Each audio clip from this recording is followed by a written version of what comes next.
I want to talk about embarrassing moments, right?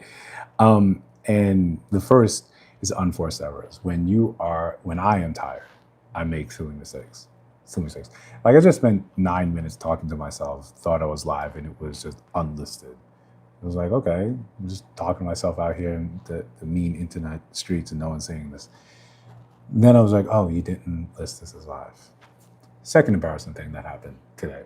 You ever tell, you know, like congratulate a woman on being pregnant and she is very much not pregnant, and she gives you sort of this look like, are you calling me fat? And I just, it was a shape, and I blame the cute pictures my brother sends me and my niece, and this is just, it's on the lock screen. It's something I see all the time, so it's not my fault, but it's definitely embarrassing.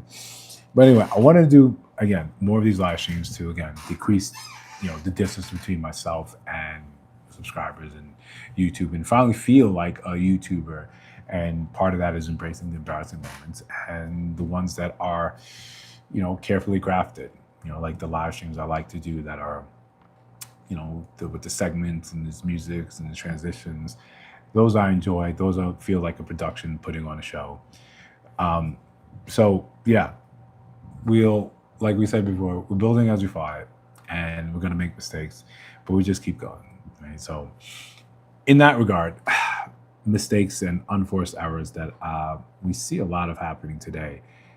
I want to say like the in the description, Charlie Kirk, and more or less the response to his death and what it kind of reveals about us, Americans. So first, the conversation I had just a couple, maybe I want to say an hour ago. And it was in terms of, if you don't have an opinion of Charlie Clark, and it was brought to your attention because people were being vitriolic about it. If it doesn't matter to you, it doesn't matter to you, right? The best thing you could do is just be indifferent. Yeah, okay, I didn't know the man, I didn't know his game, didn't study any of that. For some people, politics does not matter until politics matters to them. Till politics comes and knocks on your doors and finds you and said, you should have been paying attention to me. But for some others, it's like, no, I don't pay attention until it's the larger general elections. And yes, there's pros and cons to that, but I think you can't tell people how to vote because that's their choice. But imagine you don't care about a man and then you lose your job because you wanted to do something along party lines. You reposted something, you laughed, you joked about a man dying, being shot on TV, and now you've lost your job. If it's not important to you, be indifferent. Just be indifferent. Just be like, cool, doesn't matter to me. Right? Oh, that's a tragedy. I can acknowledge that the hurt, and I can have compassion for the people that are left, and to step off the stage. Using that, your platform or someone's death like this, to talk and say, wow, he was such a bad person, and I do not care for his death. I do not care for what was left in the wake. I do not care about any of that. Why? Why? Like, what does that do for you? What does it get for you? Except for some people, fired. So I saw a couple of videos of someone complaining about just his death, right? So not his death. They complained that they were fired, and they were using their children and saying, "Wow, you know, this have some compassion for me." And they're holding their kids to the video and just talking. And it's like, yo, right? You want compassion for this man. We want people to have compassion for you, but in the retrospect, you didn't have compassion for the family that was left. So it's hard for people to understand that. And what I said previously, when you don't show compassion for something like this, but especially in the Black community, when we are needing of compassion, it's hard for people to say, okay, I should. And sometimes it's difficult to start with to be the one trying to start with the olive branch, to say I've got to be the one to be compassionate first when people haven't shown that to me. Yeah, sometimes that has to be the thing. That's what sucks, you know. So, oh, shout out from Argentina. I've been meaning to go there, and my last name is EZE, and your airport code is EZE in Buenos Aires. It feels like it was made in heaven, but I still haven't made my way there. So yeah, I've subscribed and really liked your personality vibe, your calm, your logical. I really appreciate that, man. Every subscription, it it reaffirms and kind of pushes me to do more of this and more. So I seriously thank you. Like, I'm not one of the people saying, yo, hit the super chat, who this. Subscriptions really, really do it for me. So like I was saying, if you don't care about something, like the opposite of love is not hate.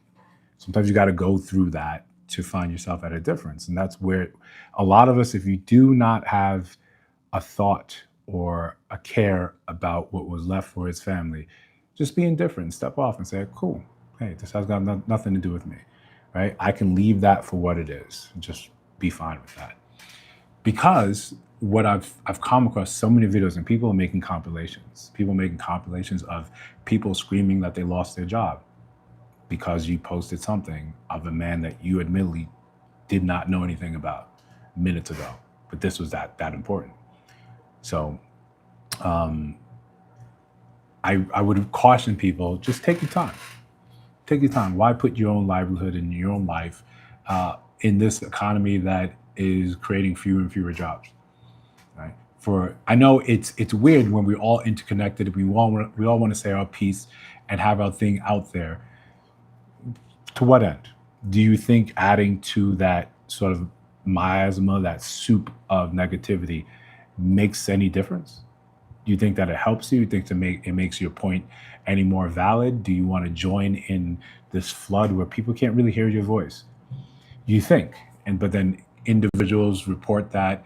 Remember, there's motivated people on both sides. There's super motivated people on both sides. For example, I saw a video of a white woman doing like this praise dance over Charlie Kirk being shot, and people found her husband, went to her page, found her husband's business, like this electrical company, drove there to harass the man. And they're like, I know you feel the same way as your wife. She probably, checked with you before she put it on. We make all these logical leaps, right? When people post things on social media, when people make things, a lot of times they simply just do it because they want to be edgy or they want to get your eyes on a thing. So they'll say defamatory things because we have this negativity bias. And it makes us want to look at the negative. It makes us identify with the negative. So you put out there, you probably weren't consulting your husband and saying, hey, you think I could put this on? Do you think it'll have any type of blowback? Do you think I will be harassed? Do you think I will receive death threats? That's where the political landscape is right now. But if you don't have a dog in this fight, if you, as a person of color, and many did not know about Charlie Kirk, many had no idea about him whatsoever, sit it out. Just sit it out, right? Most of the political stuff is so far above our heads. If you're not voting in local elections and trying to change things on the smallest level, that's the best way to affect yourself. This stuff's so far up top, and you see how vindictive some politicians are. I don't look at the situation in Chicago, and I guess we can use this live to talk about some current events. The Trump saying he's going to send these people to National Guard or the military to Chicago, and some people are having this, misinformed idea that because Chicago so heavily, has so much guns and violence, that you could fight against the military. That's insane to me, right? I'm not American, but what I've seen from Democrats since the man died, diabolical. There's no reason for any of this, right? There's no reason for that. It just hurts us. And it shows, I think we should be grateful for moments that show our nature, be it our basest nature or how high we can sort of ascend. And I think I want to say for us, politically, United States, because I can't speak for other countries, but if you're from other countries, please, like Keith, chime in. We just see the snippets, right? We see what we've been told to see. But it reveals just how vile we can be with one another over the fact that you lean this way or you lean that way. We leave very little, room for people in the middle. People that say, I agree with that socially, I agree with that fiscally. Where does that leave you, right? I don't think it should be like you're without a tribe somewhere, but I think a reasonable person can call out bad behavior when they see it, regardless of who they agree with, regardless of the party that they feel that they're affiliated with. And a lot of us inherit parties like we inherit sports teams. I'm from New York, so I got to rep the Knicks, especially when I'm not in New York. I got to rep the Giants, right? Giants won the Knicks with me. But I grew up watching the Bulls with my father. So I was a Jordan fan, right? Not necessarily a Bulls fan, but a Jordan fan. I lean Democrat because my parents were Democrat, because New York was Democrat. I didn't start seeing things or trying to see things with my own eyes until I met people that were Republicans, but I didn't know they were Republicans. I just knew them as good men. Then, oh, Republican, oh, okay, wow. You're not the vile, evil thing I was told you were, and vice versa. And they're like, oh. So what happens? Everyone kind of starts moving towards more towards the middle, like, huh, okay. Yeah, you guys said a good point about that. Yeah. And he said a good thing over there. And your life moves on. And your life moves on. Yeah. That's just, to me, that simple. And if you don't have an opinion of these things, just, in this type of political climate that we exist in, while we're all so interconnected and everyone can reach out and touch you, and sometimes not just you, your family. If you have a family, you have something to protect, especially if you have a business, even your address, everything is available, everything is touchable.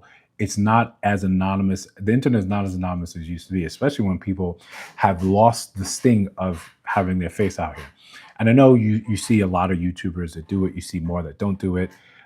And even people in the comments, a lot of you don't have photos attached to your icons. And I'm not dinging you. I'm not saying it's a bad thing. This is just something that we do. But our likeness, our image is all out there. So we have to be careful to comport ourselves online sometimes just as much as we do when we go into work. Does it suck? Yeah, probably. Is it fun trolling people? Yeah, I'm sure. Get trolls in here all the time. But that doesn't stop the bus, it doesn't stop the train. It could, like it's doing for great money people, because the other side, right? And I'm saying the other side because it's people making these videos tend to belong to a certain political party. The other side is right now they're fired up. They're fired up. And if we want to talk about the reactions, I think both sides have something to own, right? Both sides have something to own.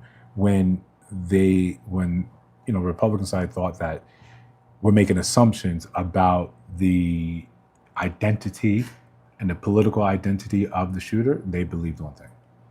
And when it came out, that it fell along statistical lines, there wasn't like this big apology. It was just like, yo, we went from we should lynch the people to like, compassion is probably the way we should go. So it shows us, this is an opportunity that's revealing more about our characters than we didn't want to believe. At one point, I think we all thought we were high-minded individuals, and when our emotions are flared, here we are, doing almost the worst. So, centrism is capitulation to fascism. I'm not telling you to be centrist. I'm telling you have your own ideas, right? No political agenda, no party. Just have your own ideas. I think that's a fine thing. That's a fine way to stay, right? Yeah, corporate entities really rule the country regardless of. Javid, you not lying. You not lying. Don't vote for that Arab man for mayor of New York City. Vote for who you want to. Stay out of it if you don't want to. That's all. That's all for that. Like, sometimes Charlie gave open dialogue between both parties. He gave a chance. Yeah, I said on a previous stream, that's what I really enjoyed about Charlie Kirk. And it may sound weird, it sound harsh saying it. Yo, I encourage dialogue. Talk to each other, right? There's really nothing wrong with that. Talk to each other. I don't think at any type of point when we stop having the conversation, we have what we just had. We have in terms of their shooting. People get violent when they get silent, and it's unfortunate that we have. You go into our access, anyone can get a gun, and they can be emotionally sort of whipped and charged to do something like this. So yeah, it's a harrowing time, and I think it's going to continue for a lot of bit more. I don't think the Emmys or award shows are going to be enough to get people off this sort of point.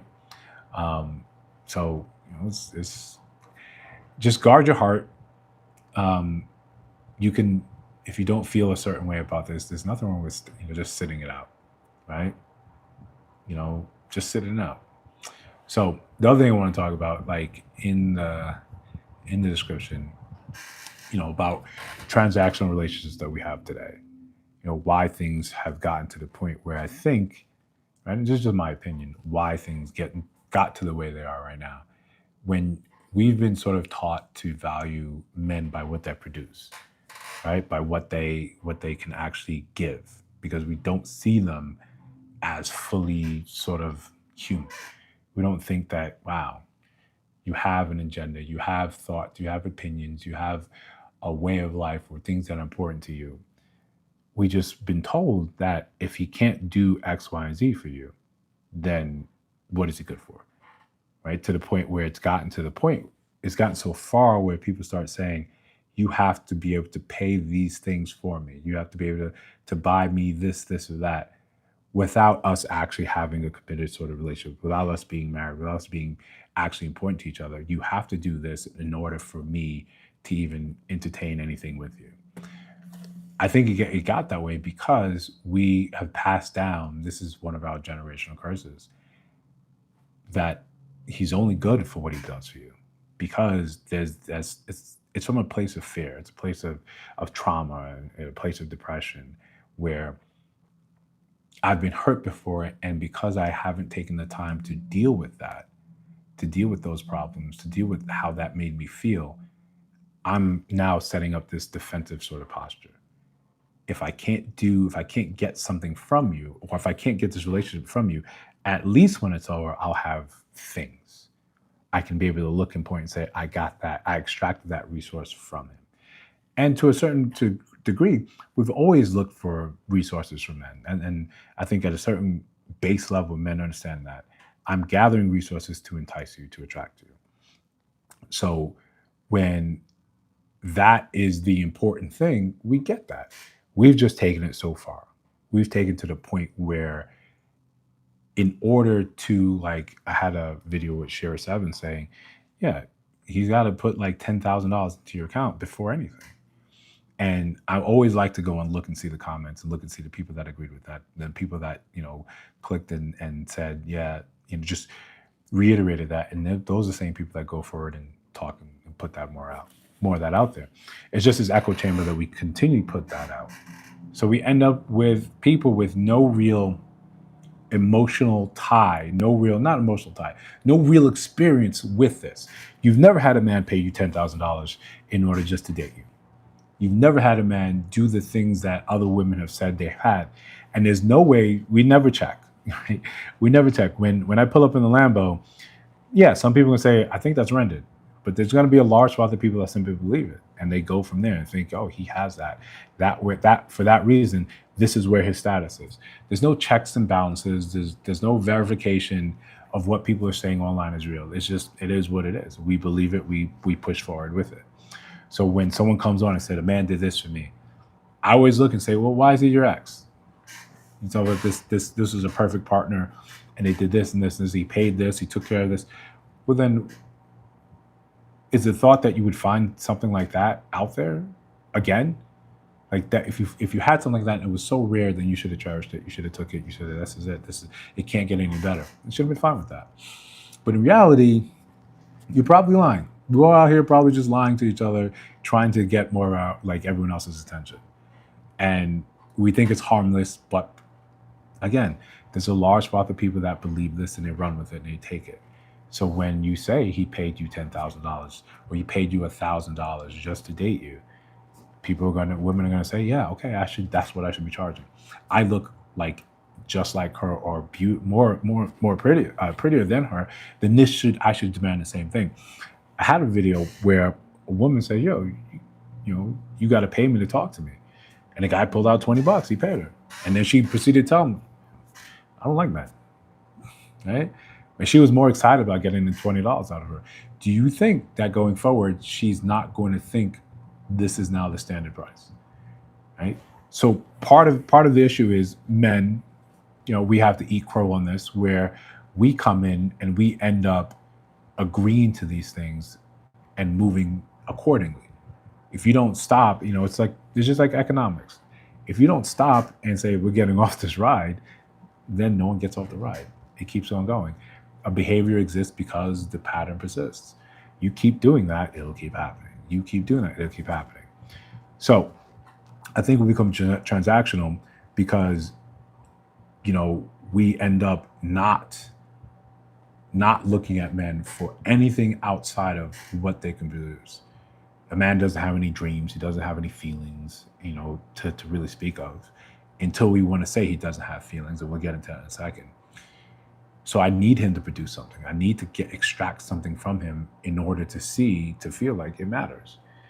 So I think we're due for more and more of this transactional nonsense until some of us sort of age out, because a lot of stuff I see from Gen Z is like, I gotta pay to get to know you. I've got to become successful in order to get to know you. I've got to pay for dinner. I've got to pay for this. You want me to pay for your upkeep in order to get what, and this is what they're saying, use goods. They're like, no, absolutely not. Like the game run on my generation isn't going to be the same thing that works on Gen Z and then Gen A. It's not. It's not. They are of the internet. They're seeing these things. A lot of us discovered female nature later in life. We all thought we had the inklings of it, and getting online let all of us start comparing notes and building, right, this Rosetta Stone and saying, whoa, whoa, whoa, whoa, that's wrong, that's wrong, that's wrong, that's wrong. I think I begin to understand more of women. And not me. The things I understand about women are very, very simple. What's up, Lucy? You women in the chat, you can let me know if I'm wrong. Jenna tells, yo, happy birthday. Right? Every time, tell her happy birthday. All 12 people in the chat, tell Jenna happy birthday. Celebrate my birthday with Mike and watching you. Thank you for your hard work. I appreciate that. So the things I know about women, very simple. Very simple. Women, you let me know if I'm wrong. Y'all like having options, right? 2, you like tacos. Okay? You like tacos. And 3, I think you guys like pockets.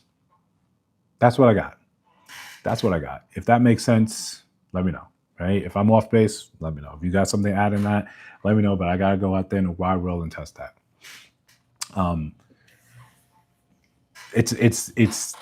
I just see when tacos are in front or pockets are there, there's really, a lot of like excitement. So, but yeah, in terms of transaction dating, I think the Gen A, Gen Z, they're not with it. It's not going to be a thing. So a lot of us, again, we discovered more about female nature later in life. Most men are familiar with the red pill and that entire movement, and we completely forgot that it's a tunnel you're supposed to go through, right? It's a series of steps you're supposed to go through. You're supposed to, okay. Even when Neo took the pill, right? He didn't stay wigged out. No, they pulled him out and he saw the real world. And then you have to go through this process of accepting that in the real world, there's no mistakes, right? There's gruel, right? Remember the movie Cypher? I think it was Cypher. Cypher wanted to go back because he was like, this kind of sucks, right? You have to accept that, yeah, things aren't what you thought they were. And this is reality. It sometimes is kind of awful, but you keep moving with it, right? You accept it, you keep moving. Okay. We call that period of acceptance. That's rage. That's the red pill rage. And we see so many people just like now stuck in that. That's what I'm seeing a lot of Gen A and Gen Z saying, wait, what is this nonsense y'all coming with? And this is women of their own generation coming with them, saying you should do this because they inherited it from our generation. And you're like, absolutely not. Absolutely not. Absolutely not. Especially when I think they have a better understanding of just how hard it is to get money outside of you doing negative BS out here. So they're like, no, I'm not doing any of that. But that's probably their cross to bear. There's not a lot that we can do to fix that for them. We're still trying to figure it out. Outside of the honest work I've done in figuring out pockets, tacos, and options, right? That's my contribution to the space. So I can die happy. So guys, remember that. Build off that. I think most of us had I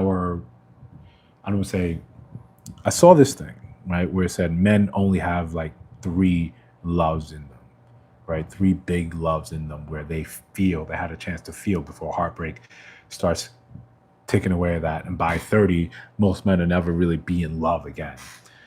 Or that, I think that jives with people saying when men find when they're ready to get married, they're just kind of like they do it because they're ready, right? They're just like, here we are, ready to do it. This is what it is. It's tough when men aren't given the space to sort of just feel, be emotional, talk about what their issues are. And one of the other videos I posted recently that I think was poignant for me was the scene from like was talking about men not giving the space to be sort of vulnerable and emotional, even though for such a long time we continue to hear that men don't communicate, that they don't say what they're supposed to say, they don't say what's important to them, they don't reveal these real things about them. And we don't do this. And that's fine to say, to admit, we don't do this because we did it before. Once upon a time, we did it and it was thrown in our face.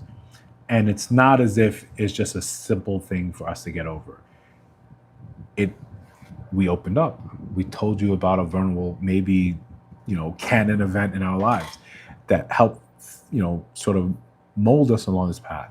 There are things that I feel that I don't share with anyone because I don't feel as if I should. That's what most men feel. They don't have that space to go in and talk about the truth of these matters because especially we want to confide in someone we love. We want to confide in the woman that we love. But what happens is once that's thrown in our face and we see you have the propensity to be like that, it really frightens us. And we say, I'll never make myself that vulnerable again because this person has no qualms. When we get emotional, has no qualms to throw in our face. And I find it one of those things that's funny when we claim that women have the ownership, they have the patent rights to, to emotional intelligence. Off rip, women are said to be more emotionally intelligent. There's no classes they take. There's no job fair or anything. They said they're just more emotional intelligent because they emote more. I think we believe that because women talk more. They say they communicate better because they talk more. Well, men communicate, we just don't communicate like you. Doesn't mean we're doing it less, we're just not doing it in the way that you have an affinity for. So when men are talking and communicating, sometimes it's simple, it's to the point, it's blunt, it's brusque, it's quick, that's it, it's finished. Well, when it doesn't look like yours, and because this is how you're sort of taught to look at the world through your own lens, then it seems like it's wrong. It seems like it's he's not being genuine, he's not being real. But that's really just, really not the case. So, let's see anything in the chat. Go to karate class on the weekend. Sometimes you guys go into it. I don't know what you guys talk about. Yeah. So yeah. Another thing to talk about, I wanted to get into was just in concern with the economy and how things are expensive. In sense of the transactional dating, when stuff becomes more expensive, more and more people are just like, it's too expensive to date in America, right? If you just look at the cost of gas, groceries, you call it the regular cost of living, then the added cost of dating. And especially when we have a society where we can go and see just how many people go on dates just because they're bored, just because they're hungry, right? While they're talking to someone that they're really interested in, but you're there. You're still, in the DMs trying to say, grand rising queen, what's up, beautiful, and when are you gonna let me do this, do that for you? And when she does, it's because it's an easy resource. It's an easy thing to do. It's not as if this is something that's critical, something that's important to me. I just did it because I did it.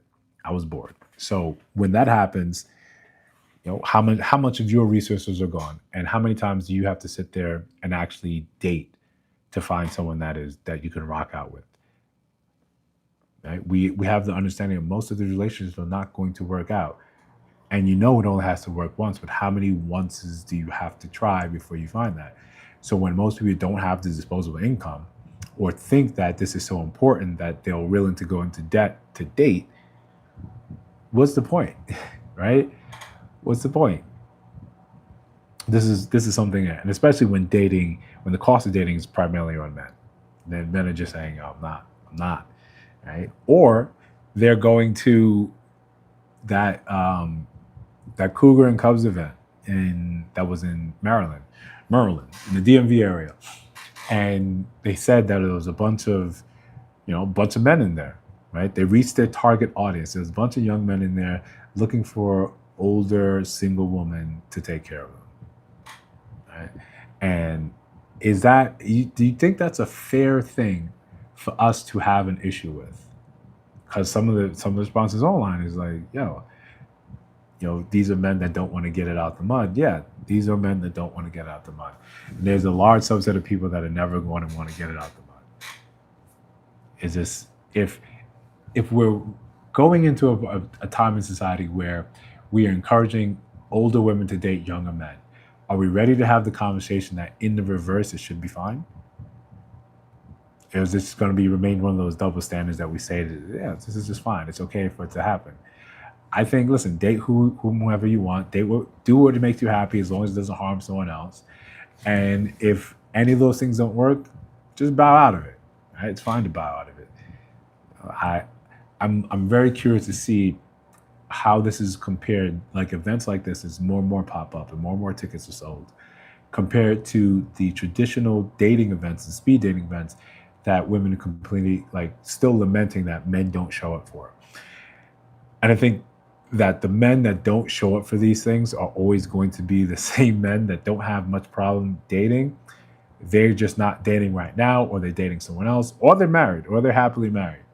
But I think quality men don't tend to go to speed dating events unless you properly advertise to them. But I think a lot of us understand, I'm just going to go there to be rejected in some other sort of fashion, some sort of ways. And I'm fine. There's plenty of other stuff that I can get done rather than setting myself up for another time of rejection.